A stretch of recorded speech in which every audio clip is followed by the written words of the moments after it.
मैं नास्तिक हूं क्योंकि मैं किसी अंधविश्वास पर नहीं, तर्क और विवेक पर विश्वास करता हूं। एक पल के लिए सोचिए, जब मौत बिल्कुल सामने खड़ी हो तो इंसान क्या सोचता है? ज्यादातर लोग शायद भगवान को, ईश्वर को याद करते हैं, है ना? लेकिन आज हम एक ऐसे शख्स की बात करने वाले हैं जिसने मौत की आंखों में आंखें डालकर एक सवाल पूछा, मैं नास्तिक क्यों हूं? तो चलिए उस मंजर की कल्पना करते हैं। जगह है लाहौर की सेंट्रल जेल। साल है 1930। एक 23 साल का नौजवान अपनी काल कोठरी में अकेला। उसे अच्छी तरह पता है कि कुछ ही दिनों में उसे फांसी पर लटका दिया जाएगा। अब ऐसे में कोई क्या करेगा? शायद प्रार्थना।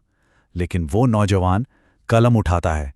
वो फैसला करता है कि वो अपने विचारों को, अपनी सच्चाई को दुनिया के सामने रख कर जाएगा। आज हम सब मिलकर भगत सिंह के इसी आखिरी और शायद सबसे शक्तिशाली निबंध मैं नास्तिक क्यों हूं के जरिए उनके जहन में उतरने की कोशिश करेंगे। हम ये समझने की कोशिश करेंगे कि ये क्रांतिकारी सिर्फ बॉम्ब और पिस्तौल से नहीं बनता, वो विचारों से बनता है। तो सबसे बड़ा सवाल यही उठता है कि आखिर भगत सिंह नास्तिक बने क्यों?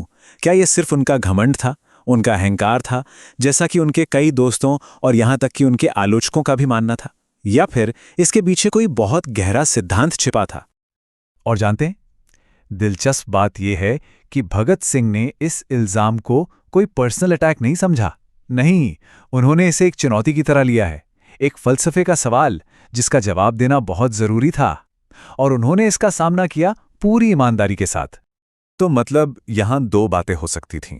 एक तरफ अहंकार कि भाई मशहूर हो गए तो सबसे अलग दिखने के लिए नास्तिक बन गए, और दूसरी तरफ तर्क कि ये सालों के गहरे अध्ययन और सोच विचार का नतीजा था।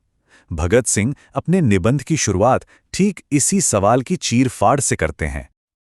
और देखिए, भगत सिंह ने इस पूरे आरोप को ही पलट कर रख दिया। उन्होंने कहा कि असली घमंड तो ईश्वर में विश्वास करने में है।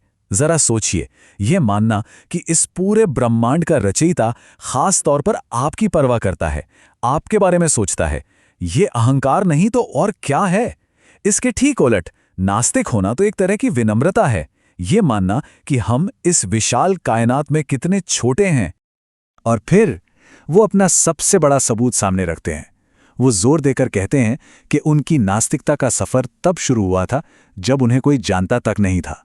मतलब साफ है, ये शोहरत की वजह से नहीं, बल्कि सालों के गहरे अध्ययन और चिंतन का नतीजा था। लेकिन बात यहीं खत्म नहीं होती। भगत सिंह सिर्फ अपना बचाव करके नहीं रुकते। अब वो कह सकते हैं कि अटैक मोड में आ जाते हैं और सीधा धार्मिक विश्वास की जड़ों पर ही सवाल उठा देते हैं। अब शुरू होती है तर्क और डर के बीच की असली लड़ाई। उनका तर्क ये था कि ज्यादातर लोगों के लिए ईश्वर में विश्वास इंसान की कमजोरी, उसके डर से पैदा होता है। जब दुख आता है तो एक सहारे की जरूरत पड़ती है, और ये विश्वास एक बैसाखी की तरह बन जाता है जो हमें अपने जीवन की पूरी जिम्मेदारी लेने से रोकता है। और सोचिए, एक क्रांतिकारी जो पूरी दुनिया बदलना चाहता है, वो भला भाग्य या भगवान के भरोसे कैसे बैठ सकता है? फिर भगत सिंह वो सवाल पूछते हैं जो सदियों से बड़े बड़े दार्शनिकों को परेशान करता आया है कि अगर ईश्वर सच में सर्वशक्तिमान है, सबसे प्यार करने वाला है, तो फिर इस दुनिया में इतनी तकलीफ, इतना अन्याय, इतना दुख क्यों है? ये एक ऐसा सवाल है जिसका जवाब शायद आज भी तराशा जा रहा है। और जानते हैं ये बात कितनी कमाल की है? भगत सिंह जेल की उस अंधेरी कोठरी में बिना किसी फॉर्मल ट्रेनिंग के फिलॉसफी की सबसे बड़ी पहेलियों में से एक से जूझ रहे थे। इसे कहते हैं द प्रॉब्लम ऑफ ईवल, यानी बुराई की समस्या। इससे पता चलता है कि वो सिर्फ एक एक्शन हीरो, एक क्रांतिकारी ही नहीं थे, बल्कि एक बहुत गहरे विचारक भी थे। अच्छा, अब यहां पर नास्तिकता के सामने वो सबसे आम सवाल आता है जो अक्सर पूछा जाता है कि भाई अगर भगवान का डर ही नहीं होगा तो इंसान को गलत काम करने से कौन रोकेगा? क्या दुनिया में चारों तरफ अराजकता नहीं फैल जाएगी? भगत सिंह ने इस सवाल का भी डटकर सामना किया।